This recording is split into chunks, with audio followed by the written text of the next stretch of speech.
Nazer Honopé, bonjour. Bonjour, monsieur le journaliste. Alors, l'information est abondamment relayée sur les réseaux sociaux. Tous les Béninois sont confondus aux cybercriminels à Lomé. Est-ce que vous confirmez cette information? D'abord, permettez-moi de dire bonne journée dominicale aux téléspectateurs.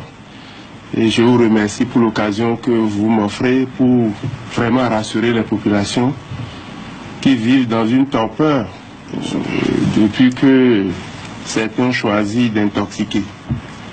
Je crois que j'ai échangé suffisamment avec les autorités sécuritaires du Togo. Il n'en est rien. Il n'en est absolument rien. Et même les compatriotes qui ont été interpellés, les compatriotes cybercriminels, j'allais dire, qui ont été interpellés à Lomé, il a été clairement dit au cours de la conférence de presse qu'ils n'ont commis aucun acte répréhensible sur le territoire. Ils ont juste fui la traque qui s'opère dans notre pays.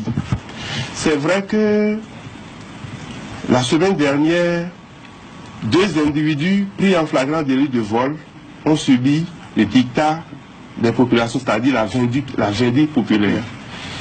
Mais très tôt, certains ont récupéré l'image et ont fait un lien tout de suite avec les cybercriminels, alors que ces individus ne sont même pas des Béninois. Rien ne prouve qu'ils sont des Béninois.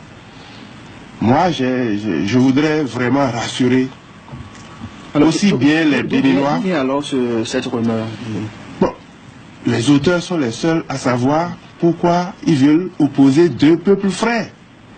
Ça n'a pas de sens.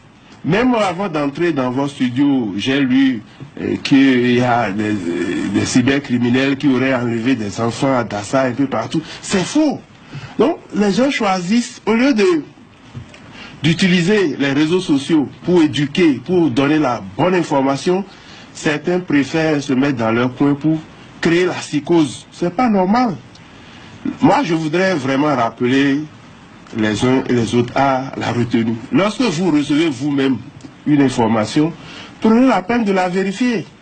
Mais des lieux pour vous, on partage, mais c'est pas bon. Et je suis sûr qu'avec la promulgation très prochaine de la loi portant code du numérique, beaucoup vont se retrouver innocemment en prison. Hein, il ne sert à rien de manipuler les populations. On a besoin de quiétude, on a besoin de paix pour travailler. Alors, et oui, allez-y. Je voudrais aussi profiter pour dire aux cybercriminels que la police, de par le monde, a une organisation très structurée. Vous savez, au niveau international, nous avons l'Organisation internationale de police criminelle, communément appelée Interpol, qui regroupe 180 pays de tous les continents. Au niveau africain, nous avons Afripol.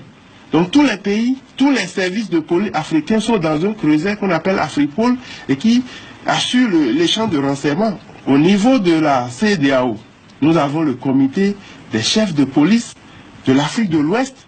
Cela veut dire que quel que soit le pays où ils vont atterrir, ils sont sûrs d'être rattrapés. Le mieux pour eux, c'est de se rendre.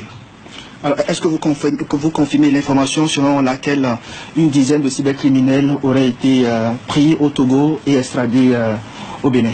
Bien sûr. J'étais allé personnellement à Lomé. Les récupérer. Ils sont 13.